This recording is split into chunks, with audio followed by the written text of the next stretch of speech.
Machu naiba atiyada lasing mafulgum tauriba nongi mapaisingduna yekliba atiya magi phasabado ngaihak mit kuptana yengduna lehalli. Laptakna uriba chingsangna pomsingduna makhoi anigi mataudo tumpak leptuna yengbagum tauri. Dada, asuk phasaba mafamse kadaira thirubano. Mataududa laknabagum nokmi ba magi maithongduna kari paukhong amuk challibano. Pisumduna khazik illaga nakande yengo haibagum ingit tawi. Ngasai makai karamna urudabano nakanda leithokduna yenglubada urai. Piktakna sariba ugi yum machado. Naitom tana hauriba u pambidugi makhongdani. Nungsiba pumbana yomduna sakhiba yum machani nungshibi magidamak. Manglana makhak mangjakibado mangfauna halage khanduna tauribra. Khutsamnana jangminare nungsi sangaiduda. Akoibada leitingliba lei macha singduna thamoi mabu hoduna pokhibagum su tauri. Tunglomdagi tapna kole khadangdo nupidugi lengchungda thami. Oliba sorduna unsada thengbada amuk su tu chunghali. Nungsi ihul phawhalliba magi kai hoba mataudo. Aigi thawai na haka karamna lapthokna bangamgani. Ai kyam wana lei nang khangbra. Koliba khutu tapna paisinduna ikairap tawna khumle. Dada, aina nakta leirisidi. Aibu nangondagi karamba matamda lapna leibage. Kolibadu khazik thadoklaga mamai onsule. Wahang kayana yomliba magi maithongdo paukhumdi thiba phangkhidabani. Pairiba khutta nanthokini matagum khara hena chetna paisile. Khutta siriba khudop anido uraga thamoi mana momon nokchakhibado. Adobo kui haude minokto munkhibani thangnaba mikupta. Chetna painariba khut anido khetnaba leiriba khutsa singdo tapna urei. Tapna mayek single. Nupidugi khutudi chahi maga khutsamnana chatpagum masak machu ahong banaire. Adobo nupa mahakidi chahi mabu maithiba pirabagum ahongba karisu leite. Mipaiba pakhatpagi mami tariba maithongdu uraga nupaduna themjinaba hotnare. Thawai pakhat kanu. Taibang ko mahakna nangbu ko balak tringay manglan sida ngay haktaw do na sanamina kisi. Masina nang ay tagyoy ba taibang ibani kag tagyoy ba. Nupido oiriba matawdo karino haiba khanglakpagum mapi ira chile. Hena dom makutta chet na paisele. Dada, ay manglan sida gi makeup thokpa pamchi. Manglan sida ay bosum lehan biro ba. Oh, ningay jawbi nang iningay se. Piba ngamloy da ba ningay tamak tawriba se kay gino nang bo. Thamoy khudum suduna may jakse khangjaba natana kayshu tawba ngamtre pangdaba inadi. Thawai, ay gitaybang sida matam magi khongjal leplabaso nang gitaybang dadi matam mana nang bukawrakli. Kuy na layo haiba ayaba pipitrin. Aigi nungsibi, toy na lao ko, aigi taibang da. Dada! Madam! Oh, ay di tumlureda na. Amok sumangla noiram laba. Madam, pungta sili, loishin biro. Pare, ay loisila agi. Janga amba mido na. Mapanda hek thokhibaga juni magi oithangba khutta siriba khudopto makhut yetna khazik nali. Khudop nangaiga karibu khetnaribage. Nangsu napang kainaraba haibado oireko. Dada, aikhoi anigi nungsi khudamsu mapung oidre.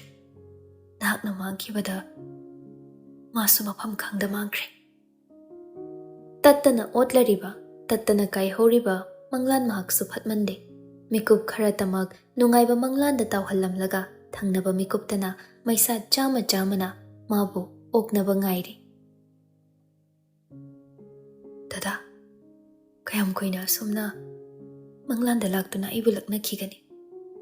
Aisu nanggi taibang da tining. Nang leitaba taibang sidi manglan.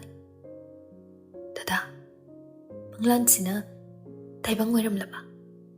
Taibang sina manglan oiram laba. Wariba kapliba thamoy mahakso ꯑꯁꯨꯝꯅ ꯅꯤꯡꯉꯥꯏ ꯇꯧꯔꯝꯂꯣꯏ.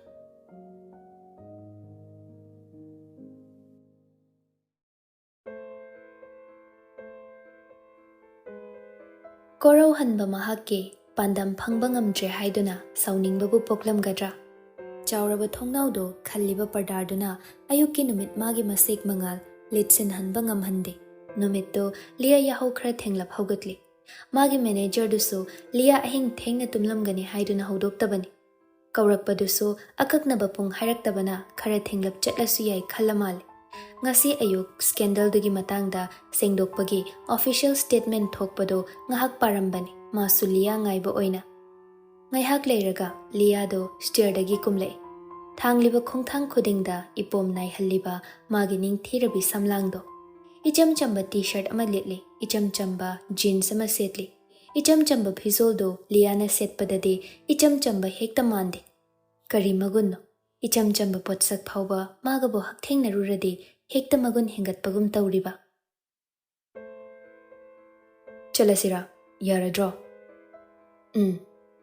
ꯑꯗꯣ ꯍꯣꯔꯦꯟꯅꯦ ꯃꯦꯗꯥꯝꯅ ꯍꯥꯏꯕꯗꯣ ꯇꯞꯅ ꯐꯤꯡꯒꯠꯇꯕꯤꯗ ꯋꯥꯔꯤ ꯁꯥꯟꯅꯧꯀꯣ. ꯑꯔꯣꯏꯕꯒꯤ ꯋꯥꯍꯩꯁꯤꯡꯗꯣ ꯅꯥꯀꯣꯡꯗ ꯍꯥꯞꯇꯕꯒꯨꯝ ꯅꯥꯆꯨꯡꯗꯅ ꯃꯥꯡ ꯊꯥꯗꯨꯅ ꯊꯣꯛꯈꯤ. ꯃꯥꯒꯤ ꯃꯑꯣꯡꯗꯣ ꯃꯦꯅꯦꯖꯔꯁꯨ ꯈꯪꯂꯗꯨꯅ ꯋꯥ ꯀꯔꯤꯁꯨ ꯍꯥꯏꯗꯦ. ꯕꯣꯕꯣ, ꯂꯤꯌꯥꯅ ꯆꯥꯏꯜ ꯑꯥꯔꯇꯤꯁ ꯑꯣꯏꯔꯤꯉꯩꯗꯒꯤ ꯂꯣꯏꯅꯔꯛꯂꯕ ꯃꯥꯒꯤ ꯃꯦꯅꯦꯖꯔꯅꯤ. ꯃꯦꯅꯦꯖꯔꯁꯨꯅꯤ, ꯃꯕꯨꯡꯁꯨꯅꯤ, ꯃꯔꯨꯞꯁꯨꯅꯤ. ꯃꯥꯕꯨ ꯃꯅꯨꯡ ꯃꯄꯥꯟ ꯐꯥꯎꯅ ꯈꯪꯕꯁꯨ ꯕꯣꯕꯣꯅꯤ.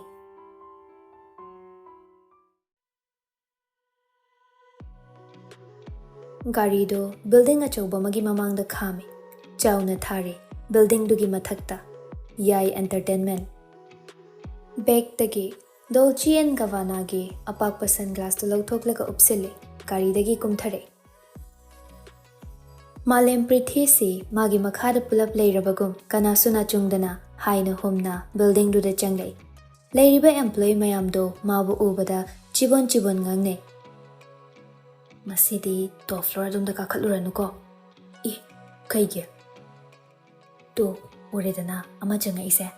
ꯃꯦꯗꯥꯝꯒꯤ ꯃꯅꯥꯛꯇ ꯂꯥꯛꯏ. ꯚꯣꯜꯀꯦꯅꯣ ꯑꯅꯤꯅꯤ ꯄꯣꯈꯥꯏꯃꯤꯟꯅꯗꯣꯏꯁꯤ. ꯑꯁꯣꯛ ꯑꯄꯟ ꯅꯪꯕ ꯄꯥꯝꯗ꯭ꯔꯗꯤ ꯃꯅꯥꯛꯇ ꯆꯪꯖꯔꯨꯅꯨ. ꯃꯌꯥꯝꯗꯣ ꯑꯃꯨꯛꯁꯨ ꯊꯤꯛ ꯊꯤꯛ ꯅꯣꯛꯏ. ꯐꯥꯒꯤꯗ ꯑꯆꯨꯝꯕꯅꯤ ꯍꯥꯏꯅꯔꯤꯕꯗꯣ ꯀꯔꯤꯕꯨ ꯊꯣꯛꯂꯒꯕ? ꯇꯨꯡꯗ ꯏꯟꯅꯔꯤꯕ ꯕꯣꯕꯣꯗꯤ ꯃꯊꯥ ꯈꯖꯤꯛꯇꯤ ꯑꯗꯨꯝ ꯁꯥꯕ ꯍꯧꯔꯕꯅꯤ. ꯍꯦꯟꯅ ꯃꯊꯥ ꯁꯥꯔꯤꯕꯅ ꯂꯤꯌꯥꯒꯤ ꯃꯇꯧꯗꯨꯅꯤ. ꯍꯣꯔꯦꯟ ꯑꯅꯤꯗꯨꯒꯤ ꯑꯉꯝ ꯇꯥꯟꯅꯕꯗ ꯕꯣꯕꯣꯗꯅꯤ ꯑꯋꯥꯕ ꯇꯥꯒꯗꯧꯔꯤꯕꯁꯤ. ꯂꯤꯐ ꯉꯥꯏꯔꯝꯕ ꯃꯌꯥꯝꯗꯣ ꯂꯤꯌꯥ ꯂꯥꯛꯄ ꯎꯕꯗ ꯃꯅꯤꯡ ꯍꯟꯗꯣꯛꯅꯩ. ꯃꯥꯕꯨ ꯍꯥꯟꯅ ꯆꯪꯍꯜꯂꯤ. ꯂꯤꯐꯇꯣ ꯕꯣꯕꯣꯒ ꯃꯈꯣꯏ ꯑꯅꯤ ꯈꯛꯇꯃꯛ ꯇꯣꯡꯏ. ꯕꯣꯕꯣ ꯁꯣꯔ ꯈꯖꯤꯛ ꯁꯥꯡꯅ ꯍꯣꯟꯗꯣꯛꯇꯨꯅ ꯇꯣꯞ ꯐ꯭ꯂꯣꯔꯒꯤ ꯕꯇꯟꯗꯨꯗ ꯀꯤꯠ ꯅꯝꯃꯤ. ꯂꯤꯐꯇꯣ ꯂꯦꯡꯕ ꯍꯧꯏ. ꯉꯁꯥꯏꯗꯒꯤ ꯇꯨꯃꯤꯟ ꯂꯩꯔꯝꯕ ꯂꯤꯌꯥ ꯇꯞꯅ ꯍꯥꯏꯔꯛꯏ. ꯊꯕꯛ ꯀꯌꯥꯝ ꯀꯣꯝꯃꯖꯥꯠꯅꯣ ꯑꯩꯒꯤ ꯃꯔꯝꯗ ꯃꯊꯧ ꯑꯃ ꯑꯣꯏꯅ ꯉꯥꯡꯅꯔꯤꯁꯤꯕꯣ. ꯑꯃꯥꯗ ꯍꯣꯔꯦꯟꯗꯤ ꯑꯦꯝꯄ꯭ꯂꯣꯌꯤꯁꯤꯡꯁꯦ ꯈꯔ ꯁ꯭ꯇ꯭ꯔꯤꯛ ꯑꯣꯏꯌꯣꯅ ꯍꯥꯏꯔꯝꯒꯦ. ꯂꯩꯔꯤꯕ ꯁꯤꯆꯨꯋꯦꯁꯟꯗꯨꯒꯤ ꯑꯣꯟꯅ ꯇꯩꯅꯕꯗ ꯂꯤꯌꯥꯅ ꯊꯣꯛ ꯑꯣꯟꯊꯣꯛꯇꯨꯅ ꯍꯥꯏꯔꯛꯂꯤꯕ ꯋꯥꯍꯩꯁꯤꯡꯗꯨ ꯇꯥꯔꯒ ꯕꯣꯕꯣꯗꯣ ꯁꯥꯎꯕꯗꯤ ꯂꯥꯏꯔꯗꯅ ꯅꯣꯛꯅꯤꯡꯕꯗꯨꯝ ꯐꯥꯎꯔꯛꯏ. ꯌꯥꯔꯦꯁꯦ, ꯌꯥꯝ ꯈꯟꯖꯤꯜꯂꯨꯔꯅꯨ. ꯆꯨꯝꯕꯨ ꯆꯨꯝꯗ꯭ꯔꯣ? ꯃꯊꯧ ꯀꯣꯝꯕꯩ ꯅꯠꯇ꯭ꯔꯣ ꯇꯧꯔꯤꯗꯣ? ꯊꯕꯛ ꯆꯤꯜꯂꯗꯤ ꯁꯣꯔ ꯍꯣꯟꯕ ꯐꯥꯎ ꯁꯪꯗꯕꯅꯤ. ꯃꯁꯥ ꯃꯁꯥꯒꯤ ꯂꯥꯏꯐꯇꯤ ꯕꯣꯔꯤꯡ ꯆꯨꯔꯕꯅꯤꯅ ꯃꯤꯒꯤ ꯋꯥꯔꯤ ꯁꯥꯔꯒ ꯅꯨꯡꯉꯥꯏꯕ ꯊꯤꯔꯤꯕ. ꯕꯣꯕꯣ ꯃꯈꯥ ꯇꯥꯔꯣꯏꯗ꯭ꯔꯦ.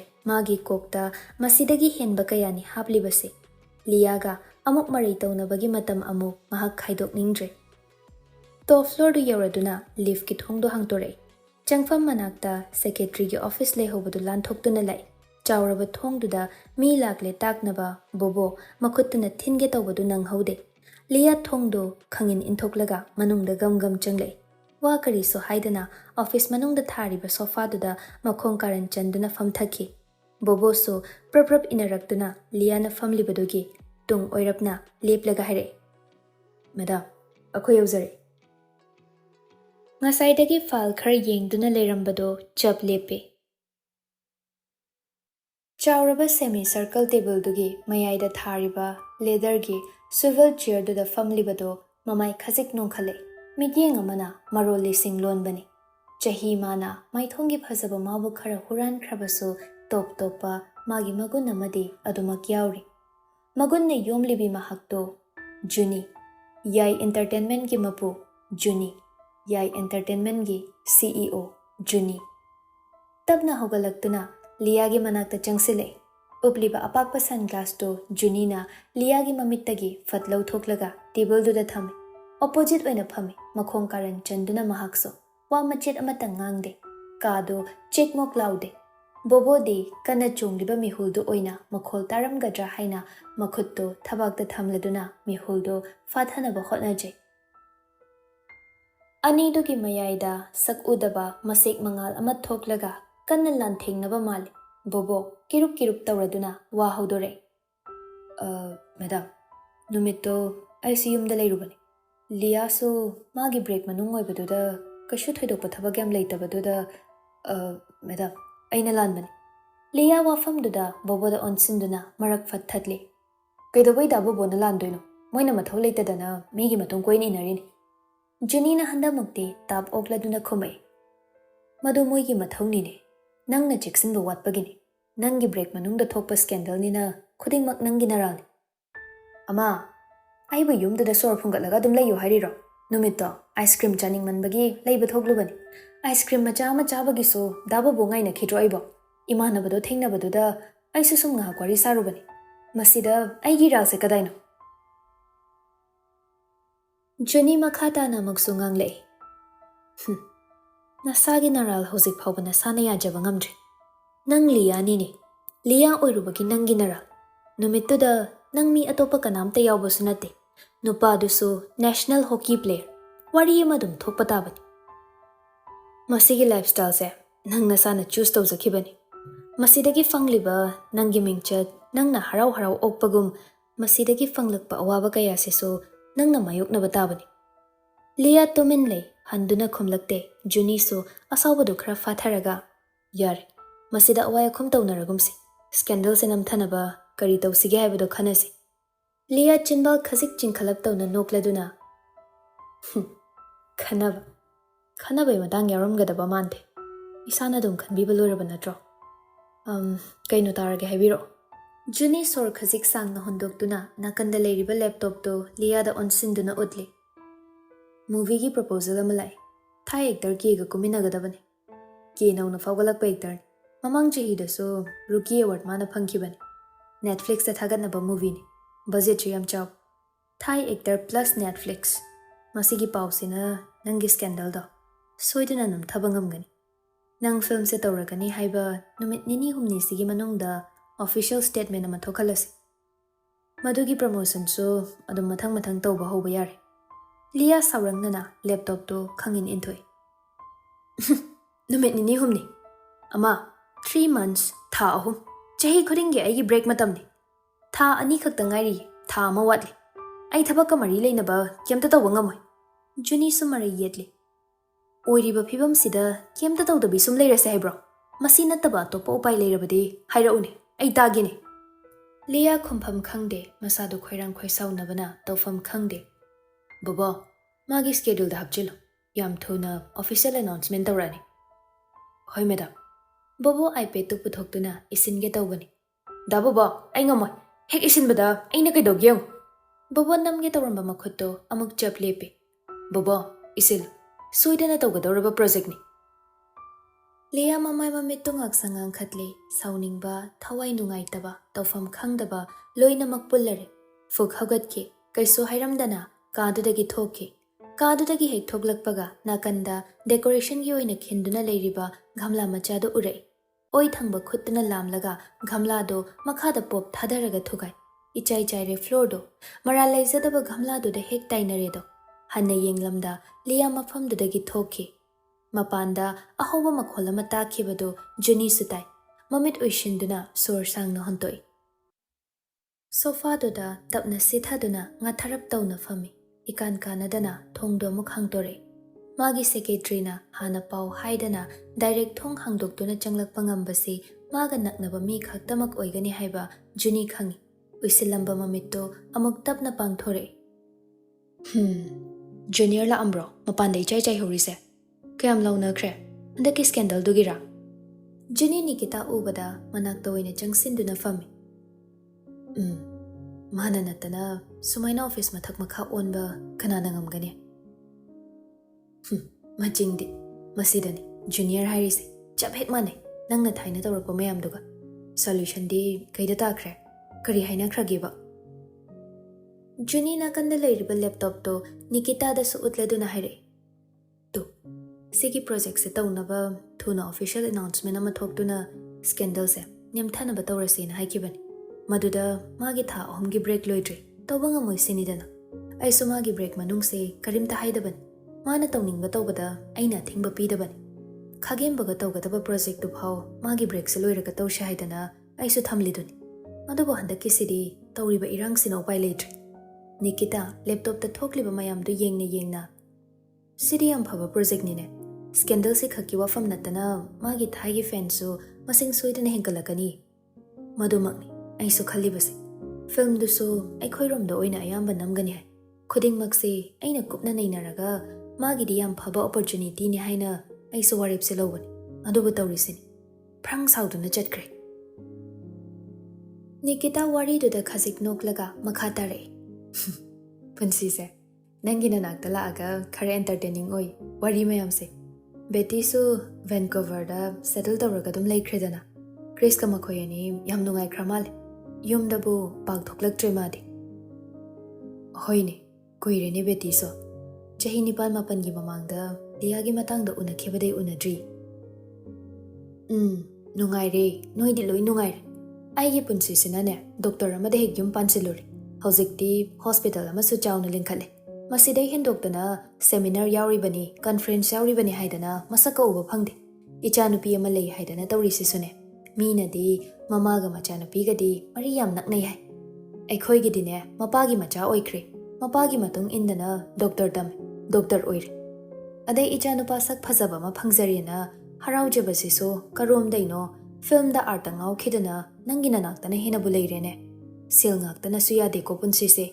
Aine ayam to na hingi bazani. Juni Nikita na wakatliba sanglaba wari mayam du taraga masunok thore.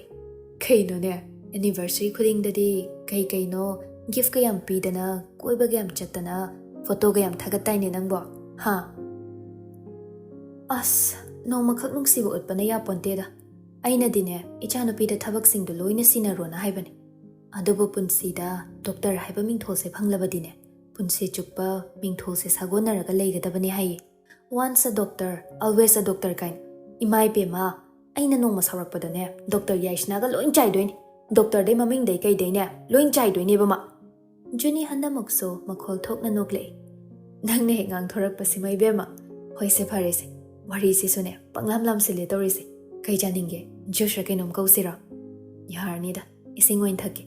Ai hausikan diet plan strictly follow toribani. Ichanupi na aiba kuina punsidradi sauni hairi. Ihe kaubu kawine. Aina la ise moi babung na pawam hairakpani. Kai haireno. Junior do handak tha humari suramal. Magi monthly health checkup laktaba. Mathang tha dadi soidana lakhallo na hairakpani. Handak aikhoigi function gi sune soidana ba hairakpani. Soiba yaroi ko nakhoi loin lakadabani. Juni wafam du tabada sor sang na hondokladuna. Function do de soiroini. Aikhoi loin lakani. Magi checkup tuna karigi muk chatribano maduna. Masigi ngangse gamai ngangnane. Handak magi break matam ga oibasida ai su kaya yengsilud. Project mathang amuk leidorabani ai soidana checkup ti tharagi. Magi thabak siga hakchang phana leitaba yadabani ne.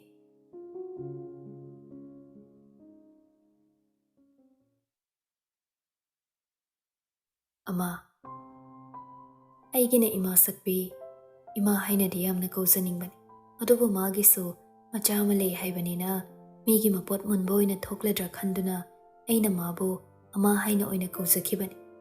Aigi ama miyamgina Madam Juni mayamna aikhoi ani se yamna manai hai. Anti Nikita na di aibu yamna mana manbagi junior haina su kauribani. Manai haibada harauba su phawi. Amuksu sauningba matang yaure. Khudam oina ngasi. Ngasi aikhoi anina tawkhibado angam tanabani. Chap manaba pot ani thomjinaba matamda amana amadagi kanba heli haiba ngamde. Potsak animak akai atoi adum thoi. Madumakni ngasi thokibaduso. Amasu soidana nungairamoi. Aina sauraga chatkibado. Aiso upai leitabanina siliba thorangdo yaba tabani. Chummi. Masigi lifestyle, masigi career se ai isana choose tawkhibani. Adoba mugamog ꯑꯩ ꯃꯌꯥꯝꯁꯤꯗꯒꯤ ꯂꯥꯞꯅ ꯂꯩꯅꯤꯡꯕ ꯌꯥꯎꯔꯦ, ꯍꯧꯗꯅ ꯆꯦꯟꯅꯤꯡꯕ ꯐꯥꯎꯔꯦ꯫ ꯆꯦꯟꯕ, ꯃꯌꯥꯝꯁꯤꯗꯒꯤ ꯂꯥꯞꯅ ꯆꯦꯟꯕ, ꯃꯇꯝ ꯈꯖꯤꯛꯇꯒꯤ ꯑꯣꯏꯔꯕꯁꯨ ꯑꯩ ꯃꯌꯥꯝꯁꯦ ꯀꯣꯛꯁꯤꯗꯒꯤ ꯂꯧꯊꯣꯛꯂꯒ ꯍꯨꯟꯗꯣꯛꯈꯤꯕ ꯄꯥꯝꯃꯤ꯫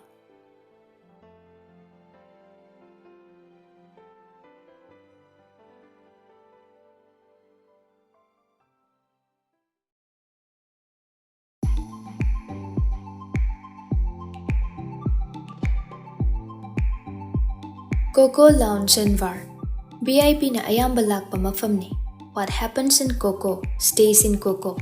Maming layraba miyoy kaya mafam sida nungayba thiba lai.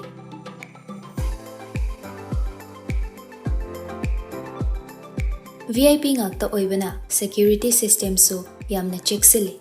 Karigumba amata leak oihande. Gari manungda bobobu ngay halamlaga liya mafam duda lai. Members sing khaktana paiba card to mapanda lebliba security duda utlaga manung changlay. Liya di mi atopagum mayam pullaga enjoy tawbudu natte. Magi uina tungana ka ama thame.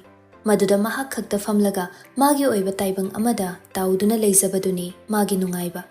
Kaadugi manung changlaktuna thariba sofa duda famthai. Sor shang na hontoi. Phone du lauthoklaga Coco app to hangtoi. Menu do amamamta chingtharaga sum yenglambani. Adubo kari wakhaldagino. Drinks thaba kalam duda oina kit namki. Cocktails, apple martini quantity ahum. Ikan kanadana cocktail du pusile. Ma'am, chanabadi yaradra. Ay ko na hairage. Liya, ngasay ayok, bread machit ama chakibadu natana ngasi numit sige karimta chadribani. Maraibak thiraba magi chakhaududa cocktail ahumdo pulap hijinkhibani. Adubo maduna su paintriba male makhatana yegarvom ani amuk thaklaba matungdadi koktu ngaufing tawba haurakle. Chakhauduso kemta yaudrabanina action duso thuna palibani. Ngahak leiraga Liya washroom changi haiduna haugalai. Washroom chatpagi lambido walda makhutna maraga yobadi yore. Thoglakpadadi makokto amukke hena ngauba henjile. Khongliba music tuna henadum makoktu chekhaigadabagum phauhalle. Magi kadi yodre kadubu yorabadi soundproof oibanina makhol singdo kaishu tararoi. Adubu oiriba phibam duna makhongdu thangba ngamhandre. Mamitto chizet ushillaga lepliba mafhamduda machi lengdale. Hi. Ngasidi kai numit no hai. Club sigi member ama oirabasu nongmata Liya. The one and only Liya. Uba sukfang phangzadabani. Adubu ngasidi. Malem sida khwaidagi taningdaba khonjel do madu oiramgani khali Liyana. Mamitto phasana pangthoktuna khonjel dugi haurakfam oiriba misakto kanano yengingbani. Adubu masadu nungai mandabana madu sungamdre. Hakchang do nungai daba mal. Bouncer somta leiba ude ai mating pangzagi. Yarne. Ai chatpa dum ngamni. Adubu khong mahaknadi haidokhiba wahaidugi michangda lepidre. Khong thangge tawbado tushinge tawi. Nakanda lepliba nupaduna ngai. Aina mating pangjagi haidana. Se ai samgi. Khutta pairo. Liya maduda awai akhum tawnabagi masada thauna amatte yaudre. Nupaduna lamjingliba maikaiduda mahaksu tapna inare. Mamittu uisina chatpana kadomda chatlibano khanghaudre. Phana sangna chatla phau magi ka yaudabadudadi Liya chap lepe. Mamitto ngamda khasik pangthoklaga. Kadaidano chattise? Aigi room number 17. Ekhoin chalise onaba mal. Kaino soidi yauduri tu khitangairi sida dum leiriba lause. Liya masadu tangkhai ma gyan tadrabasu apangba nupidi natte. Nupadugi samliba makhutto lauthoknaba tawi. Adubu nupaduna hena kanna paisile. Chaina phaurakpana pi ira chenba haure. Thado khutse thado aibane. Madugi ona tainabada nupaduna ushitaba minokama nuklaga haijaribado karisuna chungda Liyagi nakong mayada tapna changsilaklaga haire. What happens in Coco stays in Coco. Sida nangidamak lipigadaba kanasu leite. Nathanta kaduda phambadu nungaibrane. Aikhoigi nakta punna phamluse. Aikhoishu nong phadok flex tawjagidana. Mayamgi lairembi Liyaga punba phangzari haidana. ꯆꯪꯁꯤꯜꯂꯛꯂꯤꯕ ꯅꯨꯄꯥꯗꯣ ꯂꯤꯌꯥꯅ ꯏꯟꯊꯣꯛꯅꯕ ꯍꯣꯠꯅꯩ, ꯑꯗꯨꯕꯨ ꯅꯨꯄꯥꯗꯨꯗꯒꯤ ꯅꯥꯟꯊꯣꯛꯄꯗꯤ ꯉꯝꯗ꯭ꯔꯦ꯫ ꯃꯨꯛꯂꯤꯕ ꯃꯈꯨꯠꯇꯣ ꯆꯤꯡꯗꯨꯅ ꯄꯨꯒꯦ ꯍꯣꯠꯅꯔꯤꯉꯩꯗꯅꯤ ꯅꯥꯀꯣꯡꯒ ꯃꯥꯏꯒ ꯀꯣꯟꯅꯅ ꯄꯨꯂꯞ ꯊꯥꯖꯤꯜꯂꯛꯄꯗꯣ ꯉꯥꯏꯍꯥꯛ ꯇꯔꯪ ꯆꯠꯂꯤ꯫ "ꯑꯣꯏ, ꯀꯅꯥꯅꯣ ꯅꯪ? ꯎꯁꯤꯠꯇ꯭ꯔꯤꯔꯣ?" ꯍꯟꯗꯨꯅ ꯑꯃꯨꯛ ꯃꯥꯅ ꯂꯥꯝꯃꯒ ꯀꯤꯟ ꯊꯤꯟꯒꯦ ꯇꯧꯕꯗꯣ ꯅꯨꯄꯥꯗꯨ ꯂꯩꯊꯣꯛꯈꯤ, ꯄꯥꯜꯍꯧꯗꯦ꯫ ꯅꯨꯄꯥꯗꯨꯅ ꯑꯣꯏꯅ ꯃꯃꯥꯏ ꯅꯥꯀꯜ ꯑꯃꯗ ꯑꯃꯨꯛ ꯊꯥꯖꯤꯜꯂꯛꯏ꯫ "ꯑꯣꯏ, ꯉꯥꯎꯕ꯭ꯔꯣ ꯅꯪ? ꯃꯊꯣꯡ ꯃꯔꯝ ꯈꯪꯗꯅ ꯃꯤꯒꯤ ꯃꯅꯥꯛ ꯆꯪꯁꯤꯜꯂꯛꯑꯒ ꯑꯀꯟꯕ ꯁꯥꯏꯁꯦ ꯀꯩꯅꯣꯕ?" ꯈꯨꯄꯥꯛꯇꯨꯒꯤ ꯃꯄꯨꯗꯣ ꯅꯥꯀꯜꯗ ꯇꯨꯃꯤꯟ ꯂꯦꯞꯇꯨꯅ ꯂꯩ, ꯄꯥꯎꯈꯨꯝ ꯄꯤꯗꯦ꯫ "ꯈꯨꯝꯗꯦꯅꯦ ꯃꯁꯦ꯫ ꯃꯁꯤ ꯅꯍꯥꯟꯈꯩꯁꯨ ꯎꯗꯦ꯫ ꯅꯃꯥꯟꯅꯕ ꯀꯅꯥꯅ ꯄꯨꯁꯤꯜꯂꯛꯄꯅꯣ ꯅꯪ? ꯀꯅꯥꯅꯣ ꯄꯨꯊꯣꯔꯛꯑꯣ꯫ ꯃꯥꯒ ꯑꯣꯏꯅ ꯋꯥꯔꯤ ꯁꯥꯟꯅꯒꯦ꯫ ꯃꯤ ꯃꯆꯥ ꯅꯣꯏꯒ ꯋꯥꯔꯤ ꯁꯥꯟꯅꯅꯤꯡꯗꯦꯅꯦ, ꯃꯤꯕꯨ ꯎꯁꯤꯠꯇꯕ ꯁꯥꯔꯗꯅ." ꯃꯈꯣꯏꯒꯤ ꯃꯅꯥꯛꯇ ꯅꯨꯄꯥ ꯑꯃ ꯑꯃꯨꯛ ꯇꯐꯤꯡ ꯆꯦꯟꯁꯤꯜꯂꯛꯏ꯫ "ꯏꯇꯥꯎ, ꯀꯩꯗꯧꯔꯦ?" ꯆꯪꯁꯤꯜꯂꯛꯂꯤꯕ ꯅꯨꯄꯥꯗꯣ ꯀꯅꯥꯅꯣ ꯍꯥꯏꯕ ꯎꯔꯗꯨꯅ ꯅꯣꯛꯂꯛꯏ, ꯃꯔꯣꯜ ꯐꯩꯔꯤ ꯍꯥꯏꯔꯛꯏ꯫ "ꯈꯥꯒꯦꯝꯕ, ꯅꯪꯅ ꯄꯨꯔꯛꯄ ꯈꯣꯡꯇꯦꯛ ꯈꯣꯡꯅꯥꯎ ꯑꯣꯏꯔꯦ꯫ ꯑꯁꯤ ꯍꯩꯄꯥ ꯌꯥꯝ ꯁꯥꯏꯅꯦ, ꯑꯝꯇ ꯄꯨꯊꯣꯛꯈ꯭ꯔꯣ." ꯈꯥꯒꯦꯝꯕ ꯉꯥꯡꯂꯤꯕꯁꯤꯡꯗꯨ ꯅꯥꯆꯨꯡꯗꯦ, ꯇꯨꯡ ꯑꯣꯏꯔꯞꯅ ꯂꯦꯞꯂꯤꯕ ꯅꯨꯄꯤꯗꯨ ꯎꯔꯛꯏ꯫ "ꯂꯤꯌꯥ ꯅꯠꯇ꯭ꯔꯅꯦ? ꯂꯤꯌꯥ." ꯈꯥꯒꯦꯝꯕ ꯑꯣꯏꯔꯤꯕ ꯐꯤꯕꯝꯗꯣ ꯃꯍꯥꯛꯁꯨ ꯒ꯭ꯌꯥꯟ ꯇꯥꯔꯛꯏ꯫ ꯋꯥ ꯑꯃꯠꯇ ꯉꯥꯡꯗꯅ ꯃꯥꯅ ꯑꯃꯨꯛ ꯅꯨꯄꯥꯗꯨꯗ ꯁꯥꯐꯨ ꯀꯟꯅ ꯀꯤꯟ ꯊꯤꯟꯖꯤꯜꯂꯤ꯫ ꯅꯨꯄꯥꯗꯣ ꯅꯥꯀꯟꯗ ꯂꯣꯡꯅ ꯇꯥꯏ꯫ ꯉꯁꯥꯏꯗꯒꯤ ꯅꯨꯄꯥꯗꯨꯗ ꯉꯥꯛꯂꯒ ꯂꯦꯞꯂꯝꯕ ꯂꯤꯌꯥ ꯂꯦꯞꯄ ꯉꯝꯗ꯭ꯔꯗꯨꯅ ꯂꯩꯃꯥꯏꯗ ꯍꯥꯏꯊꯔꯛꯏ, ꯑꯗꯨꯕꯨ ꯂꯩꯃꯥꯏꯗ ꯃꯁꯥꯗꯨ ꯇꯥꯈꯤꯗ꯭ꯔꯦ꯫ ꯀꯅꯥꯅꯣ ꯃꯥꯕꯨ ꯀꯣꯟꯁꯤꯟꯗꯨꯅ ꯑꯣꯛꯂꯤꯕ? ꯂꯩꯃꯥꯏꯗ ꯇꯥꯒꯗꯕ ꯃꯃꯜ ꯌꯥꯝꯂꯕ ꯄꯣꯠꯁꯛ ꯑꯃꯕꯨ ꯀꯥꯏꯈꯤꯅꯤ ꯃꯇꯥꯒꯨꯝ ꯄꯥꯈꯠꯆꯅ ꯑꯣꯛꯄꯒꯨꯝ ꯅꯨꯡꯁꯤꯅ ꯆꯦꯛꯁꯤꯟꯅ ꯀꯣꯟꯁꯤꯟꯗꯨꯅ ꯊꯝꯖꯕꯅꯤ꯫ ꯃꯥꯒꯤ ꯃꯊꯥꯅꯨꯡꯗ ꯂꯩꯕꯗ ꯊꯃꯣꯏ ꯃꯥꯁꯨ ꯋꯥꯈꯜ ꯃꯥꯁꯨ ꯇꯌꯥꯡꯇ ꯁꯣꯏꯕ ꯐꯥꯎꯏ꯫ ꯀꯅꯥꯅꯣ ꯃꯍꯥꯛꯄꯨ? ꯃꯤꯁꯛꯇꯨ ꯀꯅꯥꯅꯣ ꯈꯪꯅꯤꯡꯅ ꯂꯤꯌꯥ ꯉꯝꯗ ꯃꯃꯤꯠꯇꯨ ꯈꯖꯤꯛ ꯄꯥꯡꯊꯣꯔꯛꯏ꯫ ꯃꯥꯏꯊꯣꯡꯗꯨꯗꯤ ꯐꯖꯅ ꯂꯥꯛꯁꯤꯟꯕ ꯉꯝꯈꯤꯗ꯭ꯔꯦ꯫ ꯎꯍꯧꯏ ꯃꯍꯥꯛ ꯑꯃꯨꯕ ꯃꯆꯨꯒꯤ ꯐꯨꯔꯤꯠ ꯑꯃ ꯂꯤꯠꯂꯤ ꯍꯥꯏꯕ꯫ ꯊꯪꯅꯕ ꯃꯤꯀꯨꯞꯇ ꯂꯤꯌꯥ ꯃꯃꯤꯠꯇꯨ ꯑꯃꯨꯛ ꯇꯞꯅ ꯎꯏꯁꯤꯟꯈꯤ, ꯆꯅꯤꯡ ꯇꯥꯅ ꯁꯣꯔꯗꯨꯁꯨ ꯍꯣꯟꯇꯣꯔꯛꯏ꯫ ꯊꯥꯖꯕ ꯄꯨꯝꯕ ꯁꯛꯈꯪꯗꯕ ꯃꯉꯣꯟꯗ ꯊꯝꯂꯕ꯭ꯔꯥ? ꯃꯊꯥꯅꯨꯡꯗ ꯅꯤꯡꯉꯥꯏꯗꯅ ꯂꯩꯔꯤꯕ